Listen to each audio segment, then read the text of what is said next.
Hematínico. Básicamente vamos a hablar de la anemia. Nuestro índice es es definición, clasificación, la importancia del tema, las bases de los hematínicos, su fisiopatología, tanto vamos a hablar de los diferentes tipos de anemias, las indicaciones, criterios clínicos y laboratoriales, líneas de tratamiento, farmacocinética, farmacodinamia, eficacia, seguridad y un caso clínico. Como resultado de aprendizaje tenemos que al término de esta sesión ustedes todos tenemos que saber de qué tratan los fármacos hematínicos para prevenir, diagnosticar y tratar los diferentes tipos de anemias y que éstas tengan un óptimo perfil farmacocinético, farmacodinámico y con su eficacia y seguridad. Primero vamos a comenzar con la definición de lo que es anemia, que según la OMS es la afección en el que el número de los eritrocitos o de los glóbulos rojos está disminuido, así como la concentración de la hemoglobina es inferior a los valores normales. Acá vemos un cuadro que es extraído del manual AMIR, donde nos muestran los valores normales de los hematíes, por ejemplo, que están entre 4.5 a 5 millones, y en la mujer está de 4 a 4.5, así como los niveles de los reticulocitos del 1 al 2%. De la hemoglobina en el sexo masculino varía entre un rango de 13 a 18 gramos por decilitro y en mujeres de 12 a 16. Pero ¿cuándo vamos a considerar anemia? Cuando en los varones la hemoglobina es menor a 13 y en las mujeres es menor a 12. Mientras que en gestantes y niños que son menores a 12 años, la concentración, los niveles de la hemoglobina sean menores a 11. Y en recién nacidos menores a 14. Esto se va a explicar a mayor detalle, también incluyendo los grados de severidad en el apartado de indicaciones y criterios laboratoriales. También consideramos el hematocrito, que en varones, si es menor al 42%, vamos a decir que estamos hablando de una anemia, y en mujeres menores al 37%. Por este lado vemos los diferentes tipos de hemoglobina, ya sea hemoglobina embrionaria, fetal y adulta, y acá las proporciones en las que se encuentran en nuestro organismo. Entonces ya al hablar de lo que es anemia, vamos a pasar a lo que significa el término de hematínicos, que según el Instituto Nacional de la Salud, estas son sustancias que mejoran la calidad de sangre. Y ellos que consideran la calidad de sangre, básicamente incrementar la concentración de la hemoglobina y el número de los eritrocitos. ¿Para qué? Para tratar las anemias.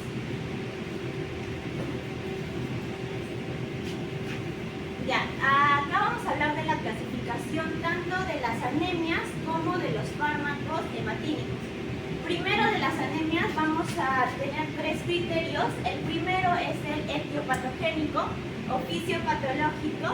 El segundo es por la gravedad clínica, que también la OMS tiene su propia manera en grados de dividirla. Y la última es con el criterio morfológico. El primero, el fisiopatológico, tenemos dos tipos, las anemias regenerativas y las arregenerativas. Las regenerativas o periféricas significan que hay un aumento del número de reticulocitos debido, por ejemplo, a una pérdida, ¿no? Por ejemplo, en una hemorragia aguda o crónica hay una pérdida de sangre, por lo tanto nuestro organismo como mecanismo compensatorio va a tratar de producir más eritrocitos. ¿Y eso cómo se ve? Con el aumento de reticulocitos. Y nosotros con el índice de producción de reticulocitos o el IPR, si este es mayor a 3, estaríamos hablando de una anemia regenerativa. Y el índice de producción de reticulocitos es el porcentaje de reticulocitos por el hematocrito del paciente sobre el hematocrito normal. Las anemias arregenerativas o centrales, acá tenemos su división que es de 4 tipos. La primera es la alteración de síntesis del hematíe, ¿no? Las microcíticas. Acá tenemos la deficiencia de hierro o la anemia ferropénica. En este caso, las anemias arregenerativas regenerativas tienen una disminución de los reticulocitos. Se considera que esta es anemia A regenerativa si el IPR es menor a 2. También si hay una alteración en la síntesis del DNA, por ejemplo, tenemos aquí al déficit de la vitamina B12 y al ácido fólico, y entre otras, ¿no? Por la gravedad clínica, esta se divide en anemia leve, moderada y severa. Y ahí vemos los rangos, ¿no? En la leve va de 10.1 a 10.9 gramos por decilitro, y en la severa, por ejemplo, es menor a 7. Pero la OMS tiene su propio rango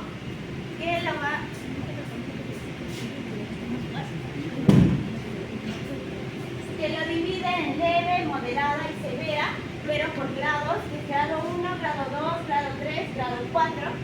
El grado 1 vemos que va a ir del 10 a un 13, el grado 2 de un 8 a 9.9, y las severas, que es el grado 3 y va del 6 mayor a 6, si es menor es grado 4 y severa.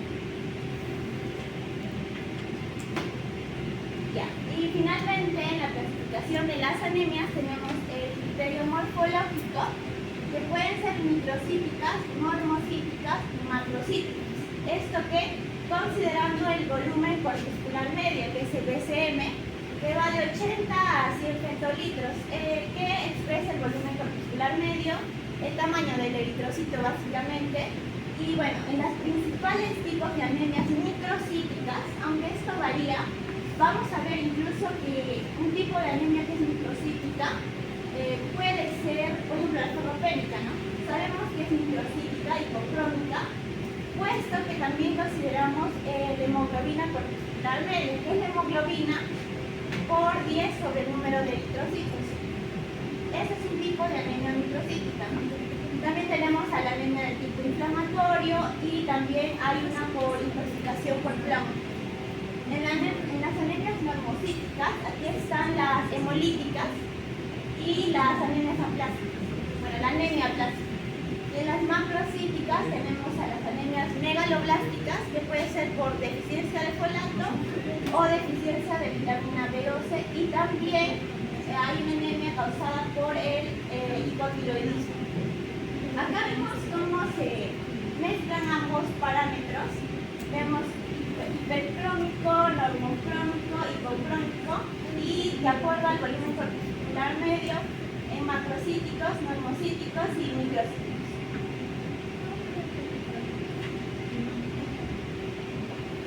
Y en la clasificación de los hematínicos tenemos según el CATS-1, que lo clasifican en dos: los antianémicos, que sería el hierro, ya sea de forma oral o parenteral, y los quelantes de hierro, la vitamina B12, el ácido fólico. Y acá vemos nuestras diferentes presentaciones. En el caso del hierro oral, el sulfato ferroso, el gluconato ferroso, el fumarato ferroso, y parenteral, el hierro dextran, el complejo de hierro sacarosa, carboximaltosa férrica, bueno. Y entre los quelantes del hierro, que vamos a ver a la deferoxamina, la vitamina B12, por ejemplo la hidroxicobalamina, la metilcobalamina, el ácido fólico, ya tenemos a la folacina o el ácido terobutámico. Mientras que los factores estimulantes de la hematopoiesis son de tres tipos: uno que da la estimulación eritrocítica, el otro factores de crecimiento mieloide, y el último que es el oprepekin, que es el factor de crecimiento para los megacariocitos. Ya. La importancia del tema recae, acá vemos una estadística brindada por la OMS, donde nos indica que las regiones de África y el sudeste asiático son las más afectadas con anemia. Y bueno, este gráfico indica que el Perú, a nivel solo de las Américas, se encuentra en el tercer lugar, luego de Bolivia, en la prevalencia de anemia en nuestro país. Esto considerando a los niños de 6 a 59 meses. Es por eso que mencionan que la principal causa de anemia es la carencia de hierro, y afecta al 33% de mujeres no embarazadas, el 40% de mujeres embarazadas y el 42% de los niños. Por otro lado, aquí he querido mostrar más un índice ya a nivel nacional y haya más visto a nivel de todos nuestros departamentos cuál tiene mayor prevalencia de anemia, pero entre niños de 6 a 35 meses. Y lo interesante aquí es que ha habido un incremento del 38.8%, en el 2021 un 42.4%. Más o menos esto significa unos 750,000 niños dentro de 6 a 35 meses que tienen anemia. ¿Y eso por qué es importante? Porque la OMS considera que si un país tiene más del 40% de prevalencia, ¿no?, de anemia, significa que hay un problema de salud pública severo. Ya, bien, acá comparamos los datos recolectados en 2021 y 2022. En el 2021 y en el 2022 se vio que Puno es la región que tiene mayores casos, ¿no?, de anemia, entre un 70.4 a un 67.8. Aunque esto ha disminuido en estos 2 años, sigue siendo el departamento con mayores casos.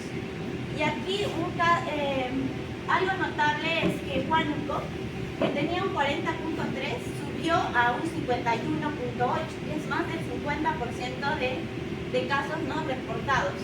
Mientras que Moquegua se sigue manteniendo como el último departamento, pues tiene menores casos reportados de anemia.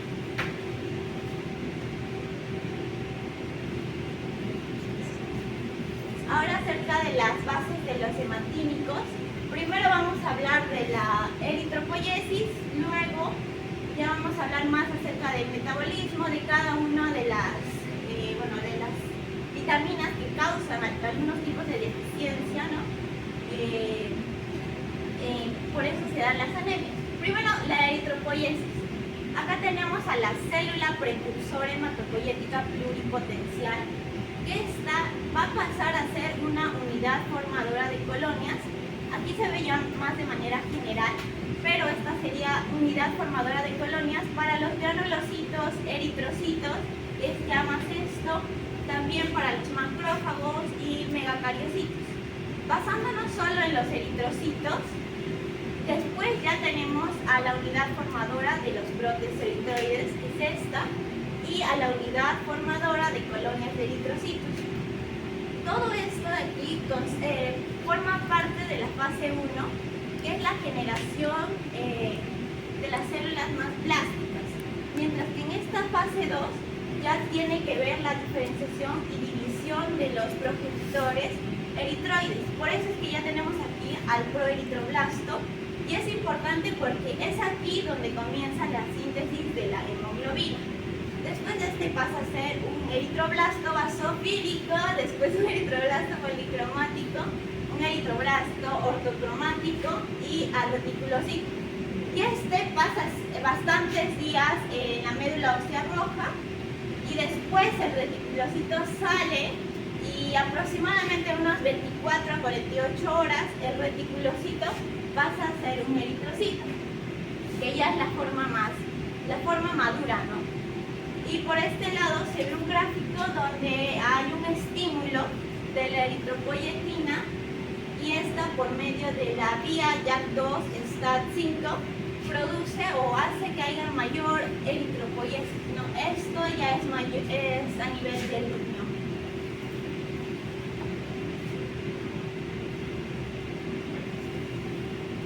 Aquí vemos acerca de la hemoglobina y cómo se da su síntesis. Primero la estructura, la cadena, tiene dos cadenas, dos tipos de cadenas, son 4 en total, dos cadenas alfa y 2 cadenas beta. Ahora, la cadena alfa, ahí vemos es 141 aminoácidos, mientras que la cadena beta es 146 aminoácidos. También presenta hierro, oxígeno, ¿no? Y todo esto es el grupo M. Ahora, cada molécula de hemoglobina consta de 4 grupos M, como lo vemos ahí. Y este grupo M está rodeado por las cadenas de globina. Bueno, ahora vamos a ver cómo se sintetiza todo esto Empezamos con la succinil CoA, que se va a condensar con la glicina, y esta por medio de la ala sintetasa pasa a ser ácido delta aminolebulínico, que es la ala. Y este ácido delta aminolebulínico se une con otro ácido delta aminolebulínico y forma lo que es el porfobilinógeno, y esto se da gracias a la ala deshidratasa. Ahora, 4 porfobilinógenos se condensan también y por la uroporfirinógeno sintasa forman el uroporfirinógeno 3. Ya, y este se descarboxila. Y bueno, al final de todo esto, miren que estaba en la mitocondria, después está en el citosol y después vuelve a la mitocondria. Pero finalmente acá tenemos la protoporfirina 9, que se va a unir al hierro ferroso por medio de la enzima ferrogelatasa. Esto va a formar el hemo. Y 4 hemo unidas con esas 4 cadenas de globina van a formar la hemoglobina. Y acá, para adelantarlas, aunque vamos a ver esto a más detalle, que la transferrina, primero que estaba libre, se va a unir a 2 moléculas de hierro, ¿no? Y después, por el transportador de transferrina, ingresa a la célula y bueno, este hierro ferroso ya se une con la protoporfirina y bueno, ya vimos, ¿no?, lo que es la síntesis de la hemoglobina. También por aquí quise mostrarles que hay 2 formas de hemoglobina, una que puede ser tensa y otra que puede ser relajada. La relajada es la hemoglobina oxigenada y la tensa es la hemoglobina desoxigenada. ¿Y por qué? Principalmente que dentro de las, todas estas cadenas dejan un espacio. ¿Para quién? Para el 2,3 difosfoglicerato. Y de acuerdo a si está o no está, nosotros vamos a poder ver estas 2 formas de hemoglobina. Y la desoxihemoglobina es la que presenta a este 2,3 difosfoglicerato.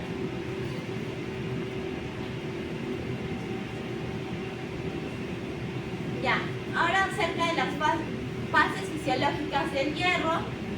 Primero vemos que el requerimiento diario de hierro varía dentro de un 10 a un 15 miligramos por día, pero de esto solo se absorbe el 10%. Entonces quiere decir que nuestro organismo va a absorber solo alrededor del 10, el 10% 1, ¿no es cierto? Y bueno, acá tenemos primero las 2 formas del hierro, el hierro ferroso y el férrico. El hierro ferroso va a pasar por medio del transportador HCP1 y puesto que esta es la forma más afín, ¿no?, que puede ser más fácilmente absorbida. Sin embargo, si nosotros tenemos el hierro férrico, que más proviene de los alimentos, ¿no?, ricos en carne, por ejemplo, este va a necesitar a la ferroredutasa o la citocromo B duodenal, y esta va a hacer que el hierro férrico pase a ser hierro ferroso y por medio del transportador de metales divalentes pase este hierro ferroso hacia el enterocito, y aquí vamos a ver si nuestro cuerpo requiere almacenarlo en forma de ferritina o que el hierro ferroso salga por la membrana vasolateral gracias a la ferroportina, ¿no? Pero al salir nosotros no vamos a poder transportar este hierro ferroso en la circulación, necesita convertirse otra vez a hierro férrico. Entonces la efaestina hace que este hierro ferroso pase a ser hierro férrico. Y 2 moléculas de estos se unen a la transferrina y esa va a la circulación, a los diferentes órganos. Y aquí vemos también las proporciones en las que este hierro se encuentra en nuestro cuerpo. Generalmente en un 65 a 80% está unido a la hemoglobina. De un 15 a 30% está almacenado como ferritina. Y esto, el término ferritina va a ser más importante cuando nosotros comparemos anemia por enfermedad crónica y anemia ferropénica. Y aquí también entra un concepto importante que es la hepcidina. que básicamente lo que hace es bloquear a la ferroportina en los diferentes, por ejemplo, los macrófagos, en el hígado, en los diferentes lugares donde se encuentre para la absorción, ¿no?, del hierro. El hierro en forma de mioglobina va a ser un 4% y unido a la transferrina es menor al 1%.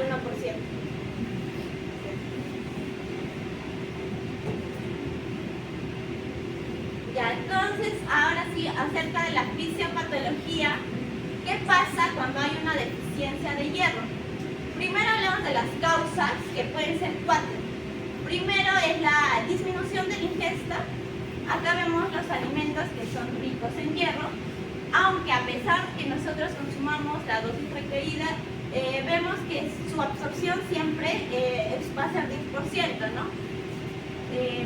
El aumento de las pérdidas de hierro, por ejemplo, por una menstruación excesiva, por úlceras pépticas, esofagitis, y la disminución de la absorción de hierro por una gastrectomía o un síndrome de mala absorción, que es más característico en una enfermedad celíaca.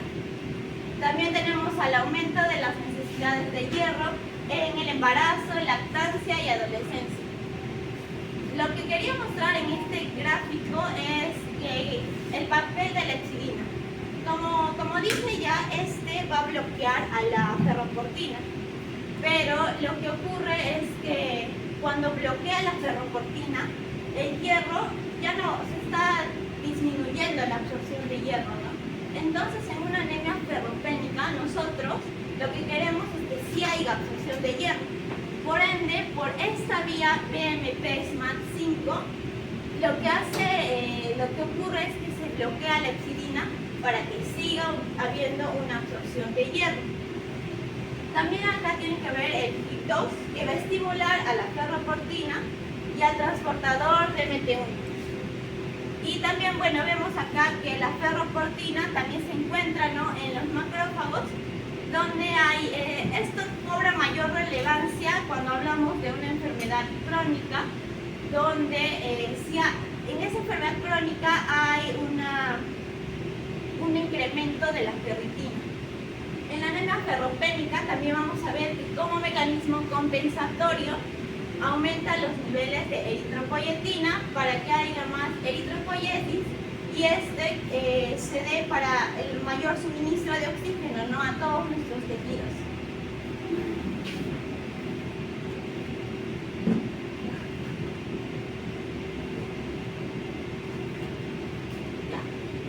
Y ahora pasamos a hablar acerca de la vitamina B12. Primero su metabolismo y después ya algunos datos extra. Bien, la cianocobalamina de la dieta ingresa, ¿no?, por la cavidad oral, por el esófago, llega al fondo, cuerpo, antropíloro, ya. Pero al llegar al estómago, esta cianocobalamina está unida a este complejo de proteínas propias del alimento. Y al llegar se separan. ¿Por qué? Debido a la pepsina. Pero para que esta cianocobalamina no sea degradada por el ácido clorhídrico, se va a unir a la proteína R o actocorrina. Entonces, ya unida, esta pasa al duodeno y el páncreas secreta lo que es las enzimas que van a hacer que este complejo cianocobalamina y actocorrina se separen, para que esta cianocobalamina libre se una al factor intrínseco. Y este factor intrínseco ha sido secretado por las células parietales que se encuentran en la mucosa gástrica. Entonces, al ya formarse este complejo cianocobalamina factor intrínseco, llegan hasta el ilion distal, bueno, el ilion proximal y la distal, pero a nivel del enterocito, nosotros tenemos a la cubilina, o ya más específico es el cubán, que presenta la cubilina. Entonces, lo que hace es que la cianocobalamina factor intrínseco, este complejo se une al cubán y hace que estos dos se separen, haciendo que la cianocobalamina se una a la transcobalamina 2. Entonces, estas ya pueden salir a la vía y ser transportadas, ¿no?, para su absorción. Acá vemos que la cianocobalamina, la vitamina B12, se presenta en un índice más alto, ¿no? Por ejemplo, en los alimentos de origen animal, como las vísceras de hígado, el pescado, el queso, el pollo, ¿no? Y este ya es un gráfico que es similar, pero es más molecular, donde sí se ve que después de que ya ingresó, ¿no?, ese complejo de cianocobalamina y factor intrínseco, este sale también por el MDR1. Y bueno, los niveles de vitamina B12 que se almacenan en el hígado va de entre 1000 y 3000 microgramos, y por esta razón que se almacena en el hígado, las manifestaciones de su deficiencia se van a ver después de 2 a 5 años todavía.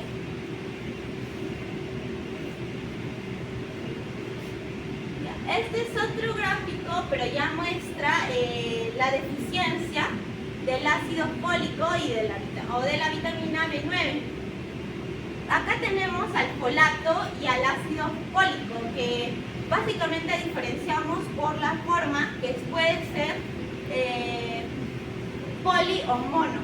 Por ejemplo, la forma mono es la que va a pasar, la forma monoglutámica pasa directamente, mientras que el folato va a tener que ser convertido a su forma monoglutámica, pero por la glutamato carboxipeptidasa 2, que es esta de acá. Y ya al pasar a su forma monoglutámica, por el 5-metil tetrahidrofolato, hace que esta salga a la circulación, ya que es la forma monoglutámica, y junto a la albúmina ya viaja por la circulación. Y bueno, ¿cómo sale este 5-metil tetrahidrofolato? Hay dos receptores de acuerdo al medio donde estén. Puede ser ácido o puede ser básico. Si es básico o alcalino, sale por el transportador de folatos reducido, y si es ácido, es por el HPCFT. Y por este lado es una combinación tanto del metabolismo del ácido fólico como de la vitamina B12. Todo empieza con el metil tetrahidrofolato, que es convertida a tetrahidrofolato por la metionina sintasa. Y pasa a ser después un metileno tetrahidrofolato. ¿Para qué? Para que se dé dioxiuridina, para que dioxiuridina pase a ser una timidina para la síntesis del DNA. Y es a nivel no más de la vitamina, del folato.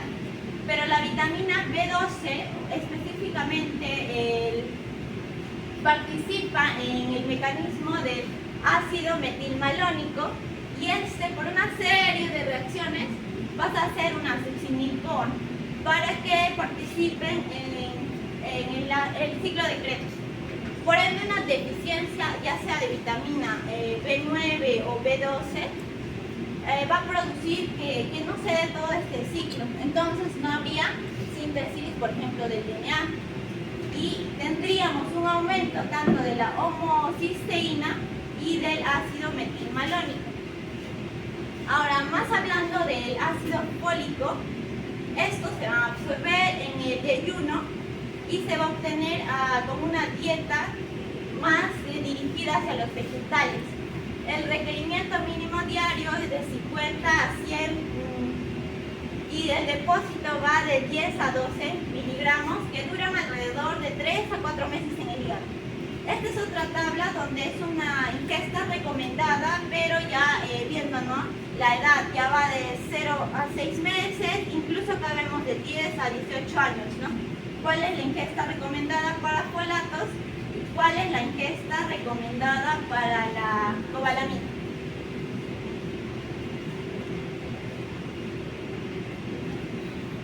Y acerca de las indicaciones, criterios clínicos y laboratoriales, acá vemos una tabla presentada por el manual técnico que nos muestra los signos y síntomas en una paciente que presenta anemia. El principal es el piel y membranas mucosas pálidas, como se ve aquí. También puede tener uñas quebradizas o aplanadas, alteraciones en la conducta alimentaria, por ejemplo en las embarazadas. Está lo que es la pica, que es la tendencia a comer tierra, o geofagia, la tendencia a comer hielo, o pagofagia, o comer uñas, comer cabello, pasta de dientes, entre otros. También hay síntomas cardiopulmonares, una taquicardia, soplo, disnea por esfuerzo, alteraciones digestivas, una estomatitis, ¿no? Alteraciones inmunológicas, neurológicas, sobre todo las neurológicas van a estar relacionadas con la deficiencia de la vitamina B12. Y por este lado vemos los exámenes que les vamos a realizar. Primero, un hemograma completo para ver la cantidad y el tamaño, ¿no?, de los eritrocitos.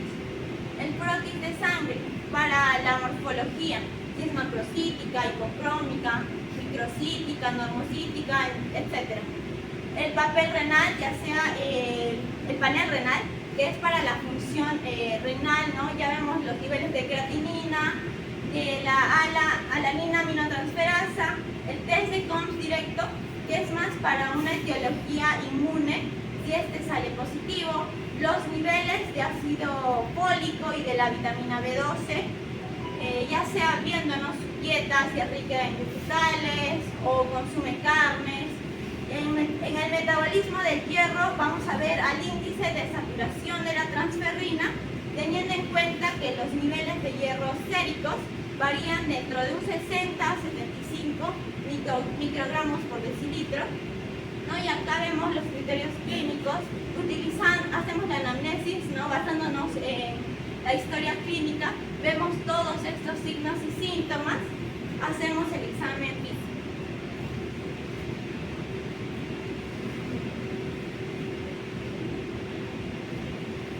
Las indicaciones y criterios, bueno, acá ya es más una tabla donde nos proporciona a detalle los niveles de hemoglobina que debemos considerar por edad para ver si tiene anemia, ¿no?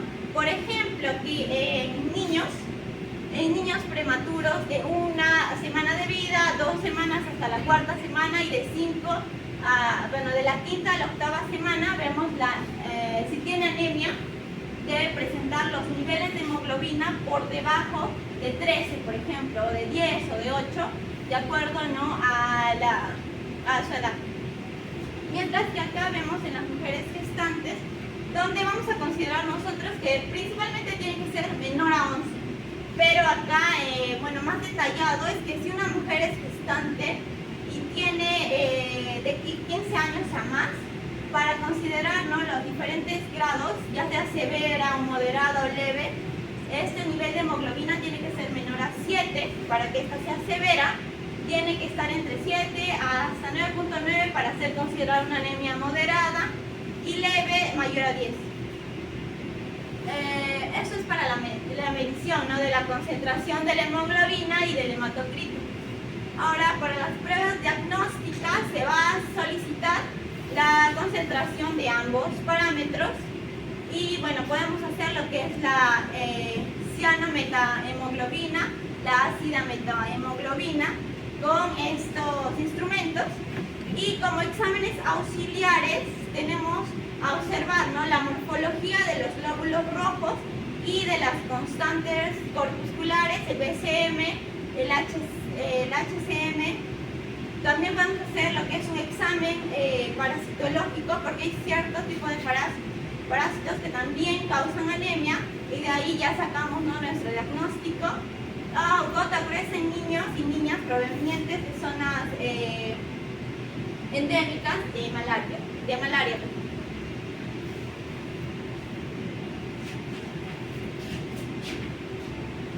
Bueno, continuando con las líneas de tratamiento, vamos a considerar los distintos tipos de anemia y cómo es que vamos a llegar a este punto a diagnosticarla, básicamente. En este caso,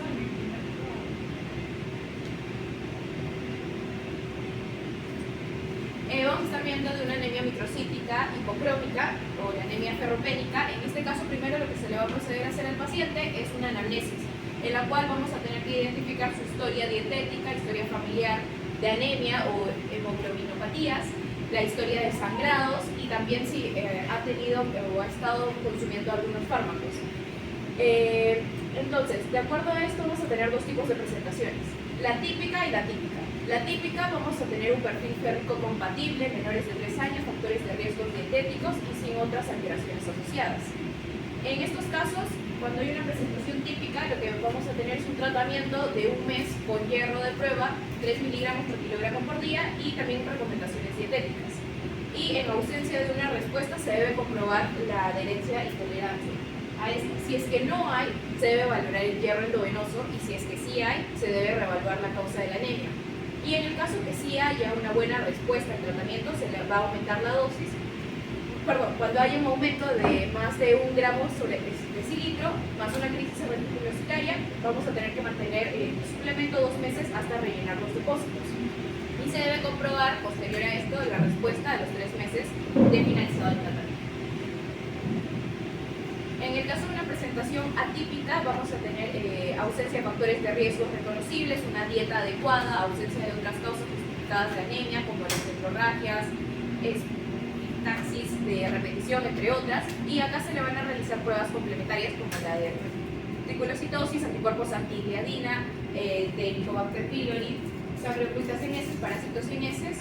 Y se debe corregir en estos casos la causa con un tratamiento de 1 mes con hierro de prueba con una dosis de 3 miligramos por kilogramo por día. Entonces, en estos casos de una anemia ferropénica vamos a tener sospecha carencial y no carencial. Si es que hay una sospecha carencial, se le da este tratamiento con la sal ferrosa o el sulfato ferroso, que vamos a estar viendo después en las tablas de farmacocinética y farmacodinámica, con una dosis de 5 miligramos por kilogramo por día. Y de acuerdo a esto vamos a tener si es una gravedad leve moderada o una grave. Y en este caso, que es de leve a moderado, se va a tomar, se hace una toma por día y un control de 2 meses, y en el caso de un grave son 3 tomas por día con un control de 7 días. Y en estos casos se debe evaluar si es que aumenta o no la ferritina. Y si es que en el caso de que no aumentara, se tiene que hacer un cumplimiento terapéutico si se ha administrado correcta o incorrectamente este tratamiento, y si es que sí aumenta, se debe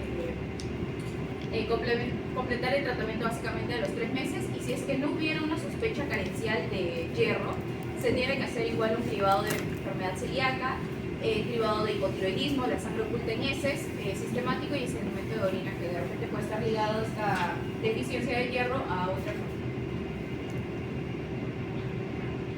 Y en cuanto al tratamiento de una anemia ferropénica, principalmente vamos a estar con el sulfato ferroso, hidratado o secado. En esta tabla del Capsum nos dice que la dosis habitual para los adultos va a ser de 2 a 4 tabletas por día del sulfato ferroso hidratado y de 2 a 4 tabletas por día igual del desecado.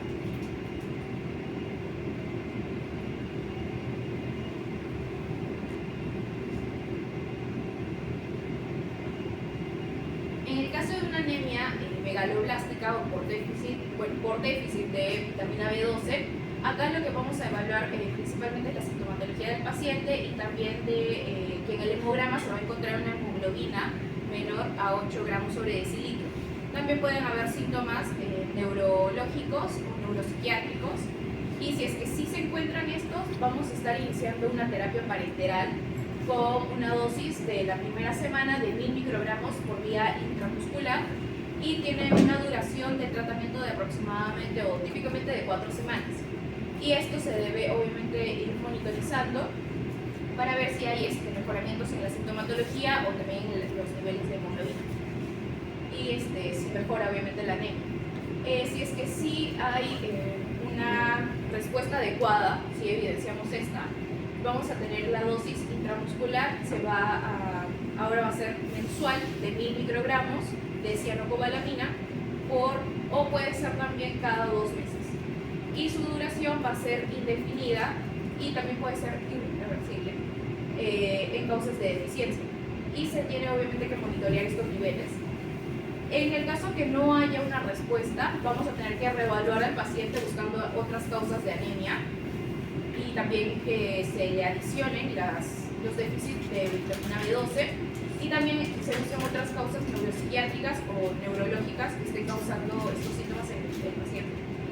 Y también se tiene que, o también se puede buscar lo que es un aumento de dosis de la vitamina B12.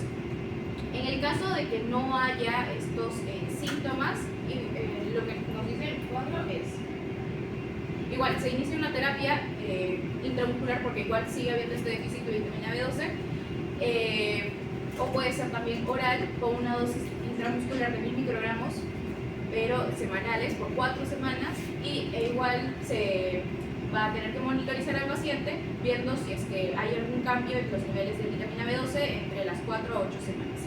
Y si es que sí hay una buena respuesta, se inicia una terapia de mantenimiento con una dosis, bueno, que es la misma, y se tiene obviamente que monitorizar cada 6 meses por el primer año. Y en el caso de que no haya una respuesta, se reevalúa al paciente buscando otras cosas.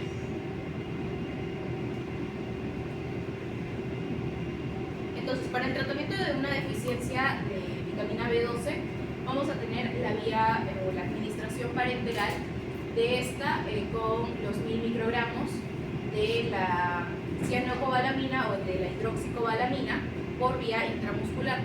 Y también puede ser administrado por vía oral, pero estos van a ser en dosis mayores de la cianocobalamina con unos 2000 microgramos por tabletas orales, y esto va a ser diario hasta que haya un mejoramiento en los niveles del paciente.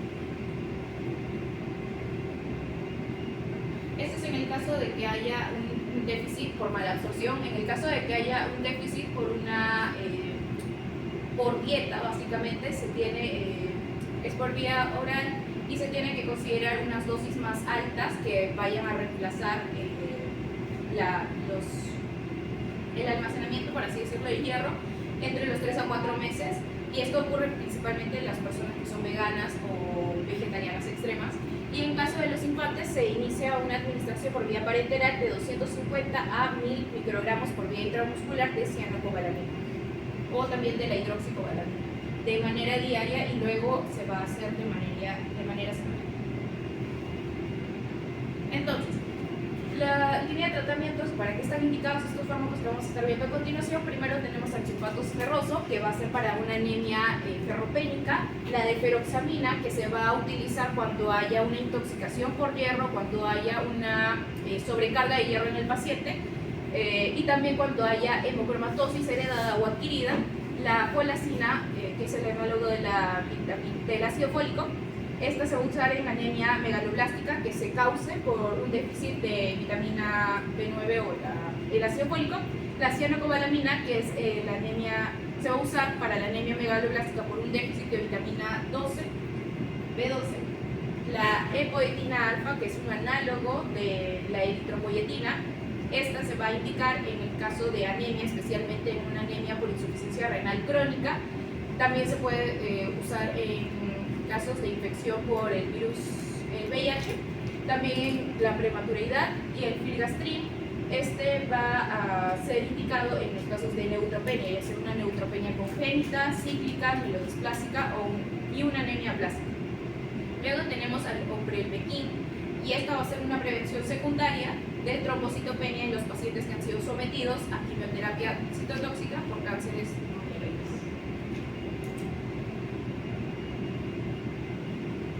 Entonces, como bien estuvo también mencionando mi compañera, vamos a tener un lineamiento no farmacológico que es en base a la dieta que tenga el paciente, y entonces, de acuerdo al manejo terapéutico y preventivo de la anemia en niños, adolescentes, mujeres gestantes y puérperas, del MINSA, tenemos que en la gestación lo que se busca promover es una educación alimentaria en la cual se base o se incluye en la dieta diaria una variedad de alimentos que provengan de origen animal, que sea variados. Lo voy a mencionar. Acá vamos a encontrar lo que es la sangrecita, el hígado, el vaso y otras vísceras de color oscuro. También vamos a encontrar las carnes rojas y al pescado. Y también durante la gestación se va a indicar una suplementación de hierro en las gestantes y también las puérperas, hierro y ácido fólico a partir de la semana 14 de gestación hasta los 30 días de terminado el parto. Durante el parto, lo que se indica es un pinzamiento y corte tardío del cordón umbilical a los 2 a 3 minutos después del nacimiento en los recién nacidos a término y sin complicaciones.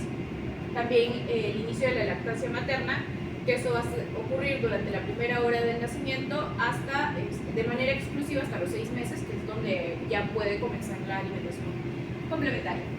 Y también puede ser prolongada hasta los 2 años de edad. En cuanto a la primera infancia, la niñez y la adolescencia, ya se comienza esta alimentación complementaria que es básicamente lo único que se recomienda durante la gestación, una dieta que sea muy variada, que se incluya diariamente con alimentos de origen animal, con la sangrecita, vaso, hígado, carnes rojas, pescados, ya que estas van a ser los principales, los que nos va a dar bastante fuentes de hierro hemínico. La suplementación preventiva también se indica con hierro en los niños prematuros a partir de los 30 días de nacidos, y en el caso de localidades donde haya mucha prevalencia de anemia infantil, que sea mayor al 20%, se va a suplementar a las adolescentes mujeres escolares en dosis semanal para prevenir la anemia por un tiempo de 3 meses por año. Entonces, vamos a tener dos fuentes de hierro, sea hemínico y no hemínico. La no hemínico tenemos que estas son las derivadas de origen vegetal. Estas tienen una menor absorción de aproximadamente van entre 1 al 10%, y estas, acá encontramos las legumbres, las lentejas, los garbanzos, las tortillas, las acelgas, las espinacas y cereales integrales. Y acá, como tienen muy poca absorción, lo que se recomienda es integrarlas o acompañarlas con fuentes de vitamina C. Estos alimentos, ya sean cítricos, sea pimiento, entre otros, porque va a ayudar a aumentar su absorción, va a ser más rápido. Y en cuanto a los alimentos hemínicos, estas fuentes hemínicas, vamos a tener básicamente los de origen animal, que estos tienen una mayor absorción de 25% aproximadamente, y estos vamos a tener principalmente la sangre de pollo cocida, que nos va a aportar un 8.9 de cantidad de hierro con su consumo por 2 cucharadas, que son aproximadamente 30 gramos. Tenemos al vaso de res también con un 8.6, estas son las que más fuente de hierro nos va a aportar. También está el riñón de res, el hígado de pollo, el hígado de res. Estos básicamente las vísceras son las que nos va a proporcionar más el hierro. Entonces ahora sí vamos a pasar a la farmacocinética. Entonces, tras una deficiencia de hierro, esto nos va a llevar a una anemia ferropénica. También, y para esto se usa como primera línea el sulfato de hierro, el sulfato ferroso. Se puede usar tanto para la anemia ferropénica, o también se puede usar como un profiláctico para los niños prematuros, niños en etapa de crecimiento, también las mujeres embarazadas, entre otros. En cuanto a su absorción del sulfato ferroso, este va a ser principalmente por vía oral, ocurre a lo largo de todo el tracto gastrointestinal, tanto en el duodeno como en el yeyuno proximal. En el duodeno, específicamente en la mucosa duodenal, es donde se va a regular la cantidad de hierro. Y su absorción va a variar desde 10 al 95% del total de la cantidad administrada, y su concentración máxima en plasma va a ser alcanzada a las 2 horas. En cuanto a su distribución, esta va a ser a través de las células de la mucosa gastrointestinal a la sangre, y se va a unir a la transferrina. El hierro unido a la transferrina va a movilizarlo por todo el torrente sanguíneo hasta llegar a la médula ósea, se va a incorporar a la hemoglobina, y esto va a ocurrir durante la hematopoiesis. Y en cuanto a su distribución, también cabe mencionar que esta va a atravesar la barrera placentaria, más no va a atravesar la barrera hematoencefálica. En cuanto a su metabolismo, este no se va a metabolizar en el hígado, tampoco en el riñón, debido a que es un ion metálico, y también es un componente esencial en el cuerpo. Y sin embargo se dice que ocurre aparentemente en un mecanismo o un sistema cerrado. Y en cuanto a su excreción, esta no va a presentar un mecanismo activo para su eliminación, pero principalmente las vías donde se va a eliminar son el tracto gastrointestinal, urogenital y la piel, teniendo un tiempo de vida media de 6 horas. En cuanto a los quelantes de hierro, que este básicamente es el antídoto ante una sobredosis o ante cantidades elevadas de hierro, tenemos a la deferoxamina. La deferoxamina se va a administrar por vía tanto intramuscular o subcutánea. En la vía subcutánea tenemos, bueno, ahorita vamos a hablar de su distribución, pero tenemos que la vía oral no se usa mucho porque es pobremente absorbido, su biodisponibilidad es de menos del 2%. En cuanto a su distribución, ahora sí, cuando es por vía intramuscular, su concentración máxima plasmática es de 15.5 micromoles por litro en un tiempo de 30 minutos con una dosis de 10 miligramos por kilogramo.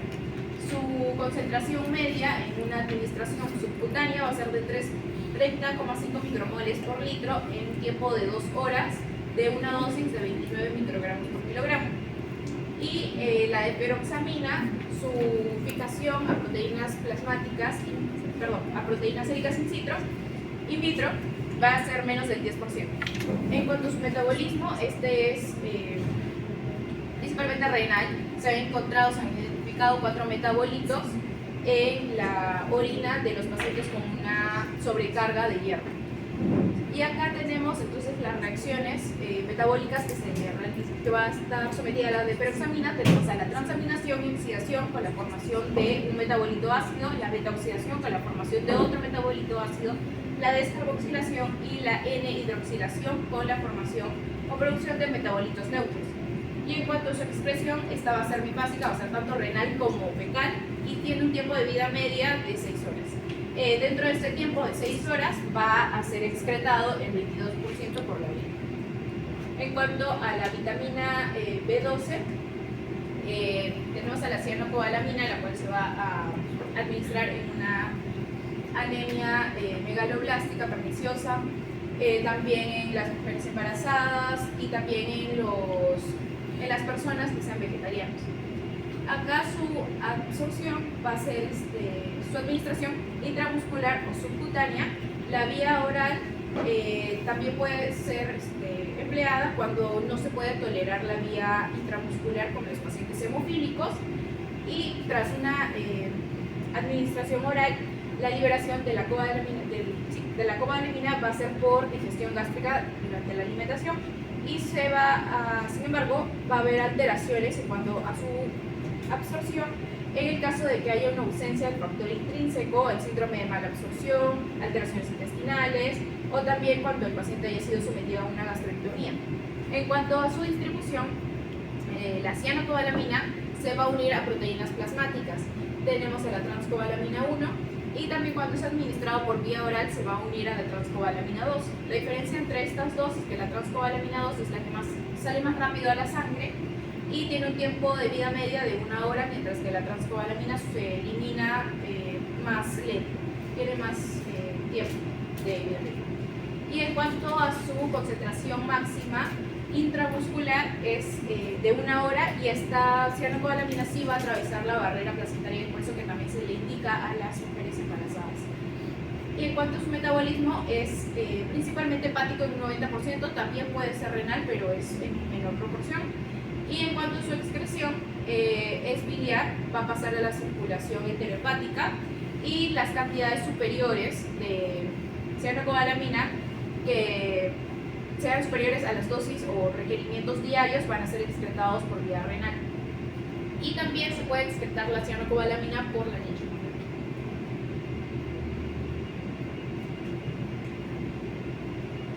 Continuando con el ácido fólico, tenemos a la folacina, que es su análogo. Este se va a usar igual en una anemia megaloblástica por déficit de ácido fólico, y también se va a indicar a las mujeres embarazadas, para disminuir el riesgo de las malformaciones en el tubo neural del feto.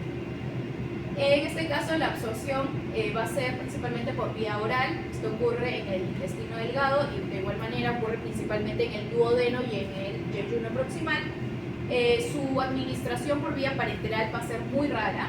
Su biodisponibilidad es de 49,3%, y en cuanto a su distribución, el folato y sus derivados van a estar unidos a las proteínas plasmáticas, se unen y se van a distribuir por todo el cuerpo, y también esto va a incluir a el líquido cefalorraquídeo.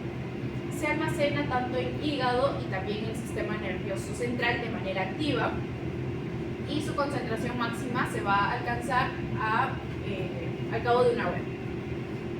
Cuanto a su metabolismo es principalmente hepático, va a formar las 5-metiltetrahidrocolato en el plasma y sobre todo en el hígado. Y en cuanto a su excreción, va a ser también tanto por vía fecal y urinaria, y también se puede excretar por la leche materna.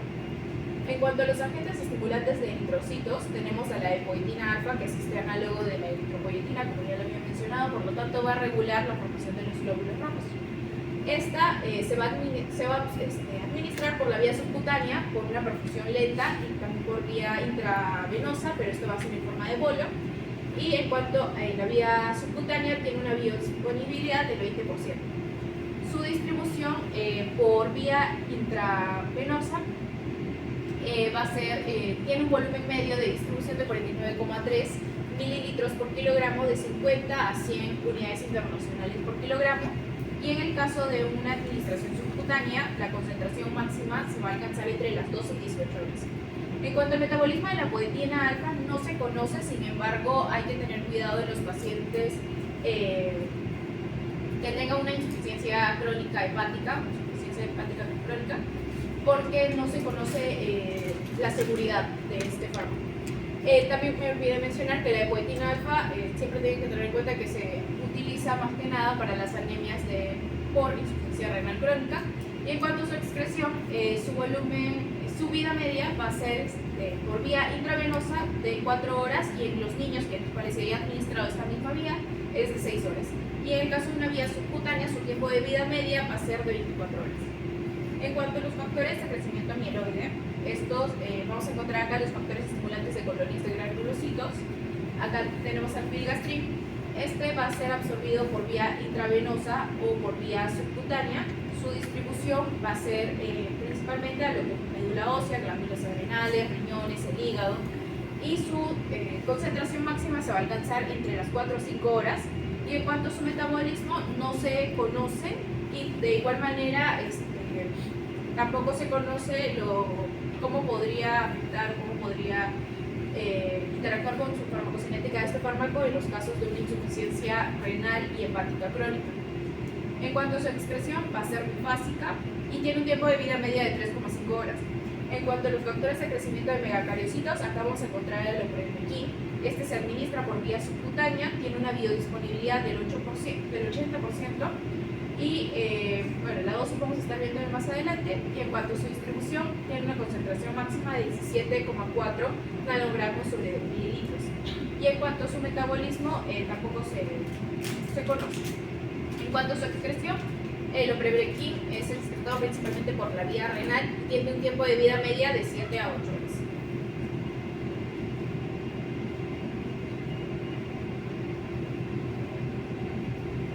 Continuando con la farmacodinámica, en el sulfato ferroso lo que vamos a tener es su mecanismo de acción, es que este va a ser requerido para la biosíntesis de EM y las proteínas que van a contenerla, como la hemoglobina y la mioglobina.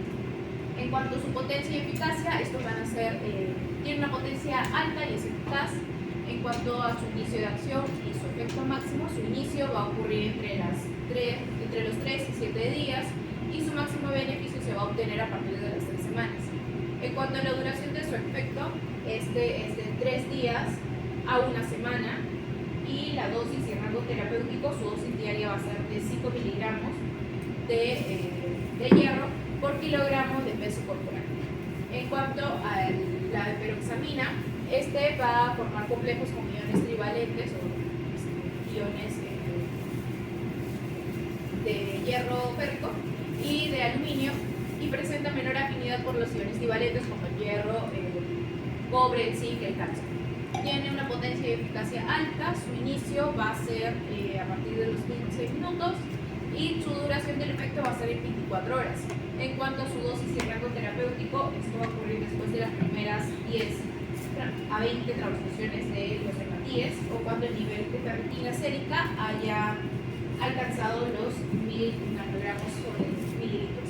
Y en cuanto a su dosis, esta es de 20 a 60 miligramos por kilogramo por día. En cuanto a la vitamina B12, tenemos a la cianocobalamina.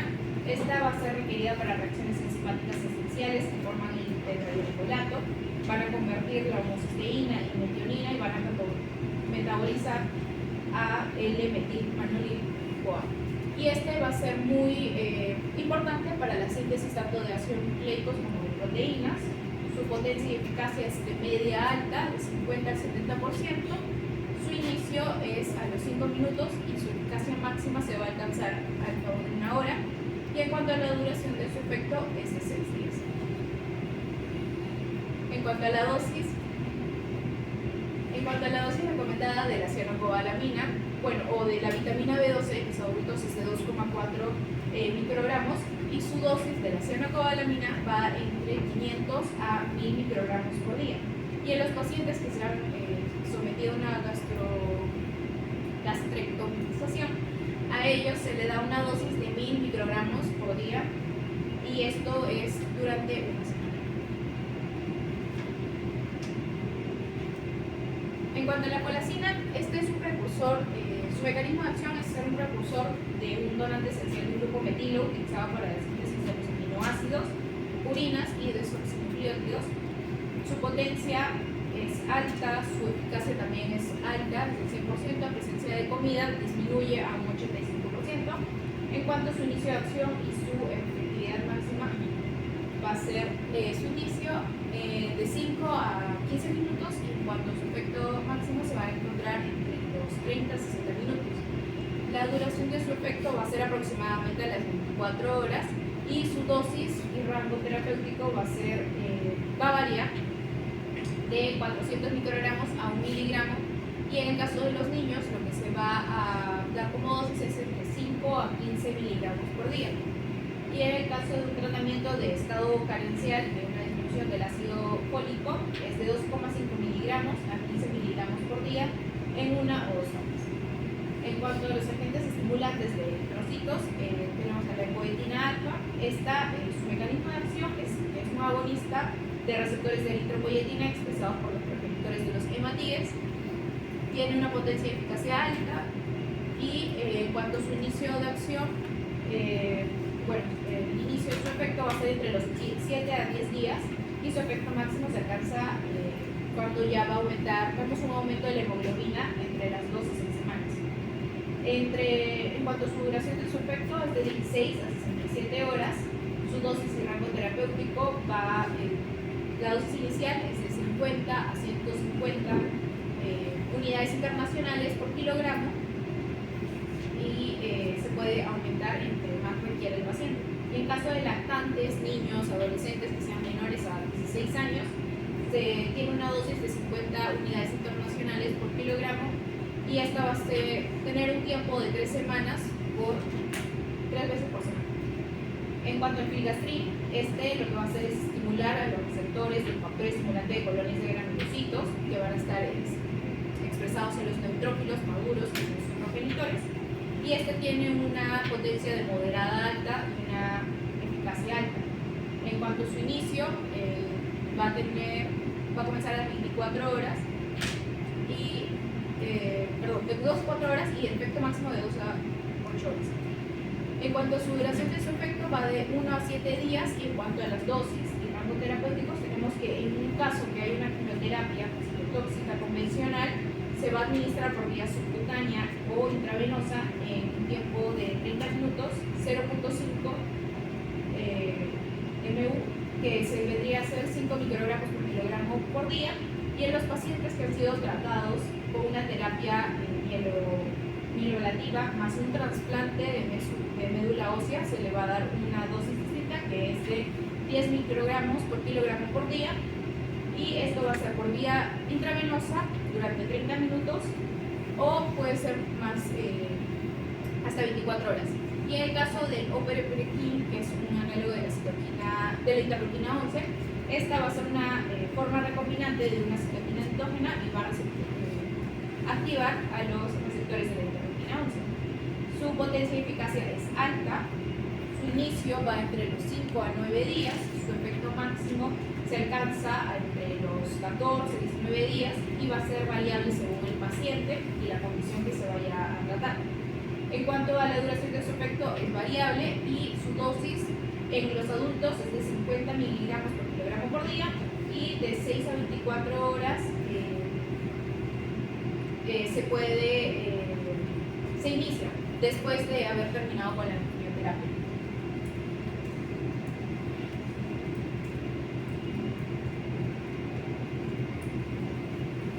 En cuanto a la seguridad de estos fármacos, en el sulfato de hierro, sus reacciones adversas a medicamentos vamos a encontrar dos tipos, las frecuentes y las poco frecuentes o raras. Entre las frecuentes vamos a encontrar que hay una irritación gastrointestinal, dolor abdominal, náuseas, vómitos y diarreas. Y entre las poco frecuentes o raras se va a encontrar estreñimiento, pirosis, oscurecimiento de la orina y melena, que es lo principal que se va a ver y lo que de repente podría que asustar a los pacientes es el oscurecimiento. Y en el caso de estreñimiento, lo que se va a recomendar a los pacientes es que aumente en su dieta el consumo de verduras, frutas. Y en el caso de una administración crónica, tenemos la hemocromatosis. En cuanto a las contraindicaciones y precauciones del sulfato de hierro, sus contraindicaciones es que hay una hipersensibilidad al principio activo, hepatitis aguda, hemosiderosis o hemocromatosis. Y tener también precaución con las anemias no ferroprivas, úlcera péptica, enteritis regional, colitis ulcerativa y gastritis. Principalmente estas últimas precauciones y contraindicaciones van a ser relacionadas con el sulfato de hierro, porque el sulfato de hierro es gastrolesivo, por lo que se va a contraindicar en un caso de repente de úlcera péptica o gastritis. En el caso de embarazo o lactancia, en el embarazo no se han encontrado inconvenientes cuando se administra la dosis recomendada, y en el caso de la lactancia tampoco se han encontrado inconvenientes con la dosis recomendada. Y en cuanto a sus interacciones, va a haber una disminución de la absorción del hierro por la formación de complejos menos solubles o insolubles con la interacción de los fármacos de cimetidina, de peroxamina, dimercaprol, etihidronato, fluoroquinolonas, la penicilamina, la pancreatina también. Y en cuanto a su monitoreo, se tiene que realizar básicamente un hemograma, un control de hemoglobina al mes, a los 3 meses y a los 6 meses. En cuanto a la de peroxamina, también vamos a tener RAMs frecuentes, muy frecuentes, poco frecuentes y raros. Entre los muy frecuentes se encuentran las artralgias, las mialgias, una reacción lugar en el lugar donde se realizó la inyección para su administración. Entre las frecuentes, la cefalea, náuseas urticarias, retraso de crecimiento y también fiebre. Entre las poco frecuentes está la hipoacusia, asma, vómitos, abdominomialgias, ampollas y quemazón en el lugar de la inyección.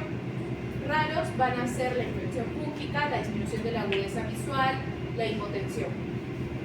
Y en estos casos las contraindicaciones va a ser igual a hipersensibilidad al principio activo, excepto cuando haya un tratamiento para la desensibilización que sea buena, satisfactoria, y que posibilite obviamente el tratamiento con la peroxamina. Y también se contraindica la vía intravenosa debido a que esto nos puede conllevar a un estado de hipotensión o de incluso shock en el paciente. Y también se debe tener cuidado, tener como precaución las altas dosis de la peroxamina, ya que esto nos puede llevar a alteraciones tanto visuales como del oído, y también puede llevar a una insuficiencia, tener cuidado con los pacientes con una insuficiencia renal severa, infecciones y retraso de crecimiento. En cuanto al embarazo y la lactancia, en el embarazo no hay muchos estudios, pero igual siempre se menciona que debe administrarse solo cuando los beneficios esperados sean mucho mayores al riesgo potencial al feto. En cuanto a la lactancia, no se conoce exactamente si es que esta peroxamina pasa la leche materna, pero se debe tener en cuenta siempre la necesidad del medicamento de la madre y por lo tanto si es que se debe parar la administración o parar la lactancia. En cuanto a sus interacciones, va a haber una alteración temporal de la conciencia, va a haber, y esto va a ocurrir con la interacción que es el siguiente fármaco, que es la proglorperacina, que es un derivado de la fenodiazina. También puede haber trastornos de la función cardíaca en los pacientes que tengan ya una enfermedad crónica aguda, y esto va a ser un tratamiento que sea combinado con altas dosis de vitamina C. Y en el caso del monitoreo, igual se realiza un hemograma y también se debe realizar o controlar, monitorear la presión arterial debido a que uno de sus RAMs es una hipotensión. En cuanto a la cianocobalamina, sus RAMs va a ser una diarrea que va de leve y es transitoria, y también puede haber náuseas, dolor en el punto de la inyección, urticaria, prurito y reacciones exantemáticas. En cuanto a las contraindicaciones, es cuando exista una hipersensibilidad tanto al cobalto y o a la vitamina B12. Y en cuanto al embarazo y a la lactancia, en el embarazo en sí los requisitos de vitamina B12 van a aumentar y por lo tanto la paciente debe tener, se recomienda 4 microgramos por día. Y en cuanto a su lactancia, se excreta esta cianocobalamina, sí se va a excretar por la leche materna, pero su uso va a ser compatible y no va a afectar nada en cuanto al desarrollo del bebé. En cuanto al del bebé. En cuanto a la interacción, la respuesta terapéutica sí va a disminuir cuando haya una interacción con el cloramfenicol y otros depresores de la médula ósea. También la concentración sérica de la cianocobalamina puede disminuir cuando la paciente esté utilizando anticonceptivos orales y se inactiva la vitamina B12 con el ácido nitrógeno, con el óxido nitrógeno. Y el nivel sérico tanto de vitamina B9 como de vitamina B12 pueden disminuir con la interacción con la metformina. Y en el caso de su monitoreo, de igual manera es un hemograma. En cuanto a la folacina, su RAM va a ser la anafilaxia, la anorexia, la confusión, eritema, prurito, trastornos del sueño, deterioro cognitivo, agresividad, depresión. Y esto también puede ser con una dosis de 15 miligramos por día durante más de un mes. En cuanto a sus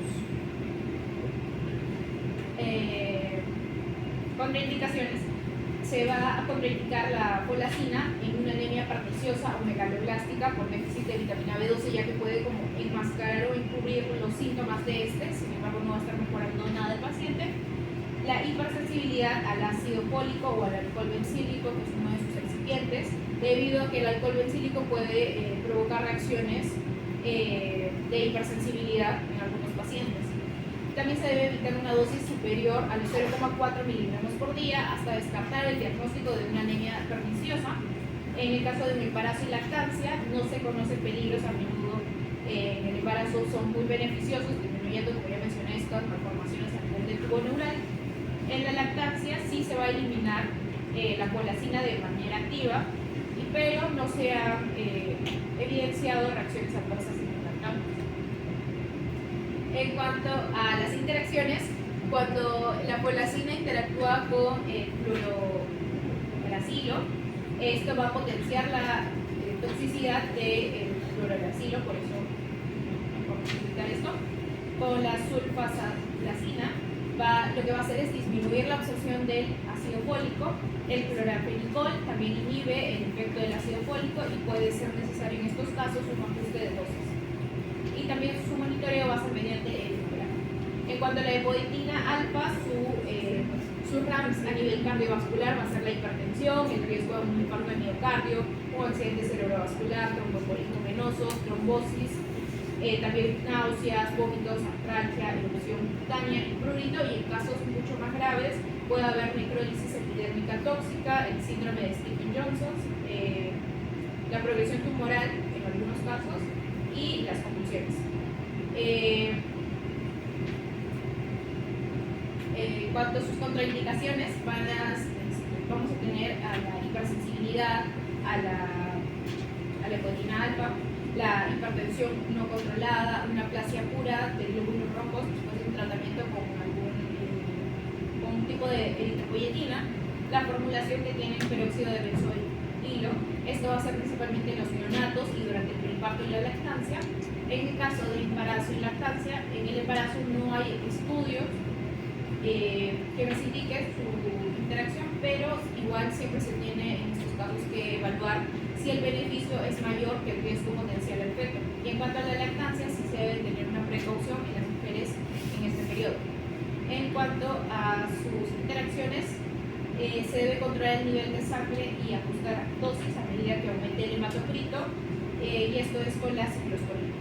Y en estos casos su monitoreo es igual con un hemograma, y también acá se debe observar la presión arterial, porque uno de sus RAMs es la hipertensión arterial, lo cual podría complicar al paciente, y en estos casos se puede continuar con este fármaco, pero también se le da un antihipertensivo.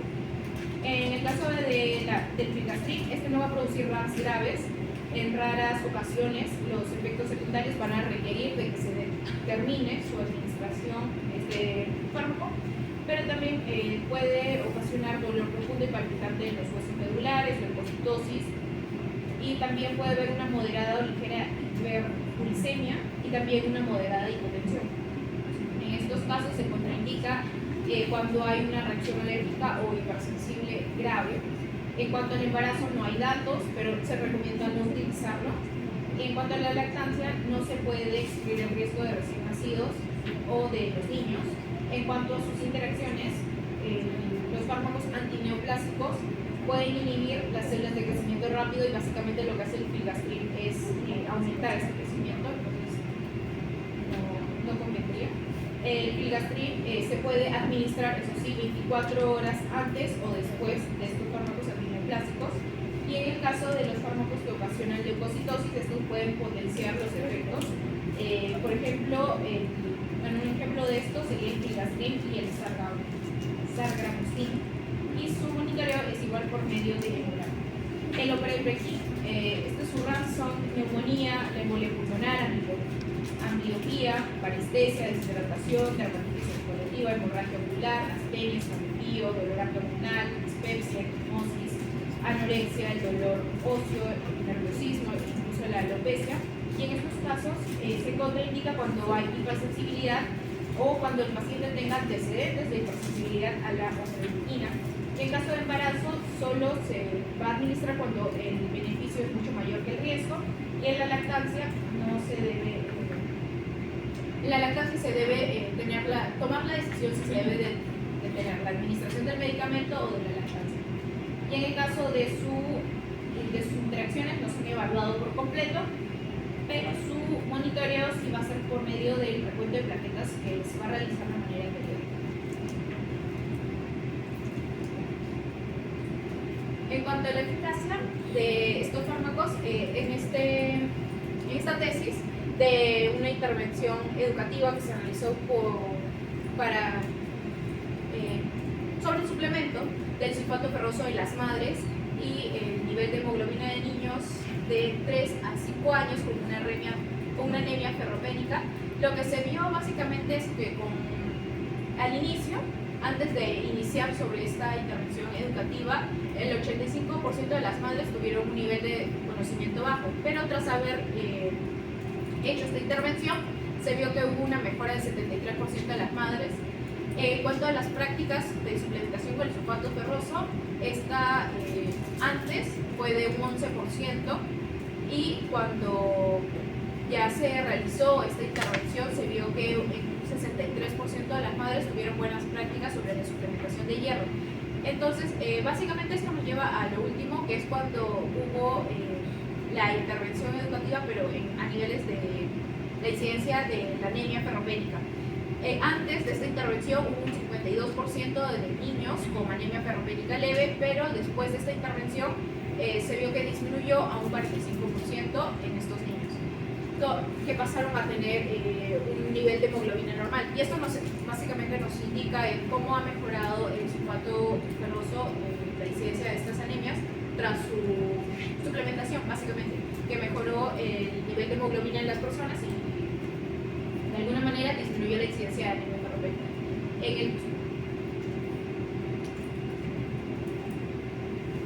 Y este es otro artículo donde vamos a comparar la eficacia que ha tenido la lactoferrina con el sulfato ferroso Porque la lactoferrina se considera como una proteína multifuncional de unión al hierro y posee también efectos antiinflamatorios. Por ejemplo, aquí disminuye la interleucina 6, que la vemos más en el ámbito de, si hablamos, ¿no?, de enfermedad, anemia causada por enfermedad crónica.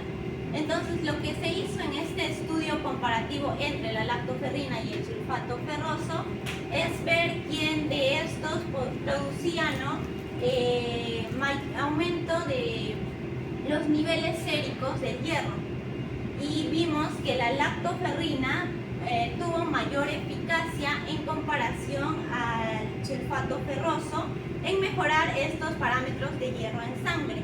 Entonces, el efecto fue superior incluso en la mejora, ¿no?, de la eritropoyesis, y hubo una disminución de los niveles de la interleucina 6 en comparación con los niveles que mostró el sulfato ferroso. Y ya, lo último es ya el caso clínico, que es una mujer de 25 años que tiene una dieta vegana. En los 2 últimos años presentó entumecimiento, parestesias en las extremidades, debilidad generalizada, dolor en la lengua y malestar gastrointestinal. En el examen físico, la mujer revela una sensación de vibración disminuida, reflejos disminuidos, reflejo plantar extensor, el signo de Babinski, y el examen de su cavidad oral refleja glositis atrófica, en la cual la lengua aparece de color rojo oscuro. Ya, bueno, básicamente después nos dan lo que son los niveles, bueno, hacen las pruebas de laboratorio y esto revela una anemia macrocítica con una concentración de hemoglobina de 9.4. Y bueno, se llega a la conclusión de que acá hay niveles de vitamina B12 aumentados, ¿no? Y debido a que estas están disminuidos, debido a que está entre 98 picogramos por mililitro y lo normal, según los valores normales, es entre 250 a 1100 picogramos por mililitro. Bueno, ahora yo les pregunto a ustedes, después de la exposición, por cómo nosotros diferenciamos entre una anemia por deficiencia de folato y una anemia por deficiencia de vitamina B12. Aparte ya de, por ejemplo, ya, si no hubiéramos hecho, si no sabríamos la concentración, ¿no?, de la vitamina B12. ¿Cuál sería otra forma?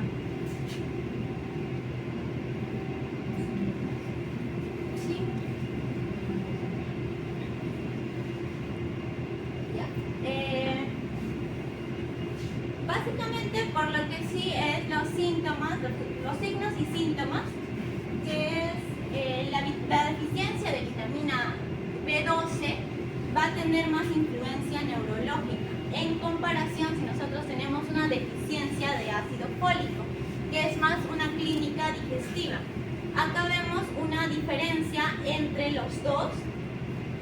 Y como nos mencionó en el caso, esta sí tenía signo de Babinski, algunas alteraciones a nivel neurológico, y esto es debido a que la vitamina B12 también participa en la síntesis de mielina, a diferencia del ácido fólico. Es por eso que acá la deficiencia de esta vitamina B12 tiene, por ejemplo, polineuropatía, demencia reversible, una glositis atrófica, como se mencionó en el caso, ¿no? Y en ambos casos, miren, los niveles de homocisteína también están elevados.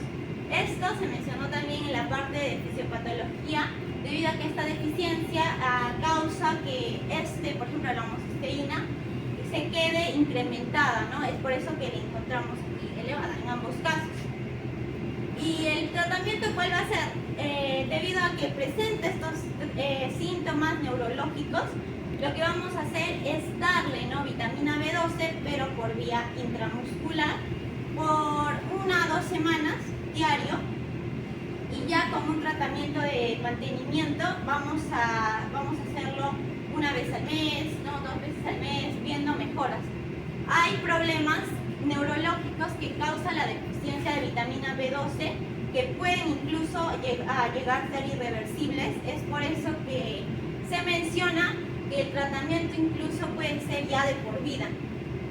Ya, bueno, eso sería todo. Gracias. A ver, chicos. La revisión estuvo interesante, casi completa, por dos motivos. Lo primero, dentro de su clasificación de anemias, no han hablado mucho sobre la severidad en base a lo que es cuando es cuantitativo, los niveles, para hablar de leve, moderado y severo. A ver, muéstramelo.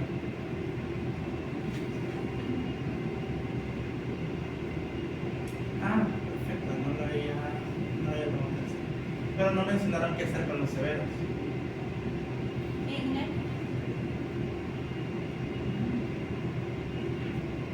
Muéstrame la parte de qué se hace con los severos.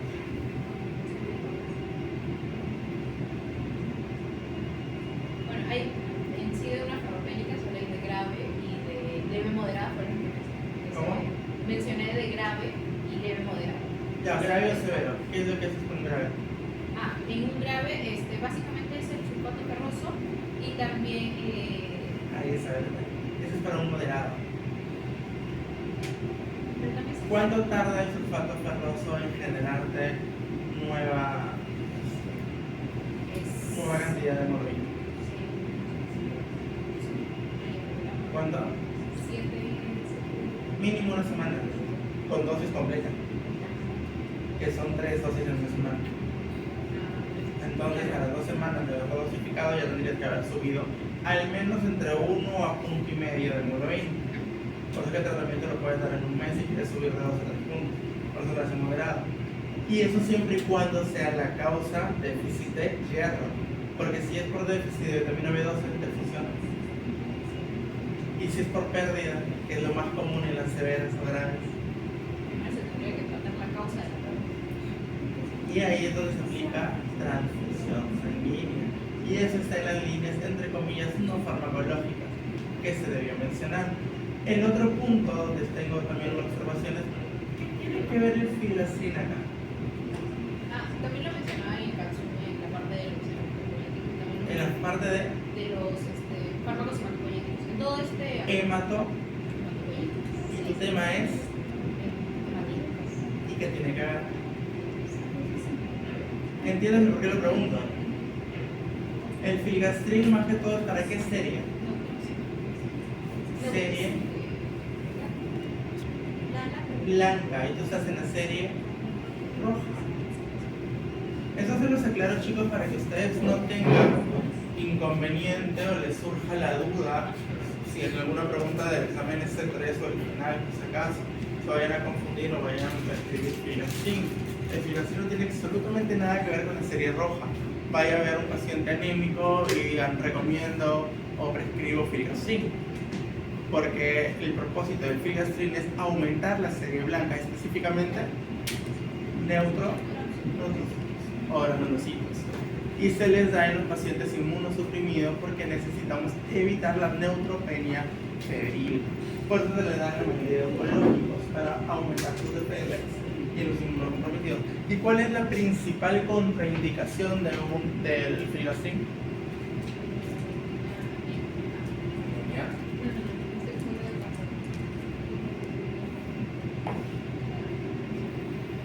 ¿Qué creen ustedes? Los que llevaron fisiopato y anatopato deberían saber. Por lógica. Ajá.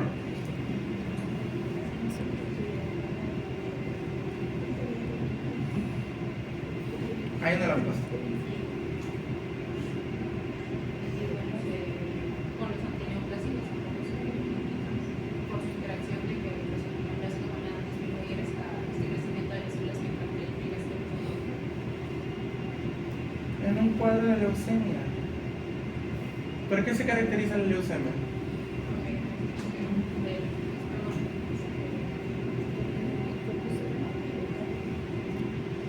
aumento de los glóbulos blancos y de manera inmadura.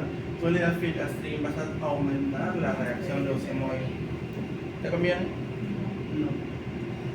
Eso es como acápite de filastrín, que realmente no tiene mucho que ver en este tema. Y otro punto, ¿qué hace en la tesis en eficacia? Básicamente solo quería mencionar cómo tras esta intervención. No, ¿qué hace la tesis? Ustedes ya vieron metodología. La tesis necesita estar acá. Cuando hablamos de eficacia tenemos que ver niveles de evidencia. La tesis es literatura gris. No pasa por revisión por pares.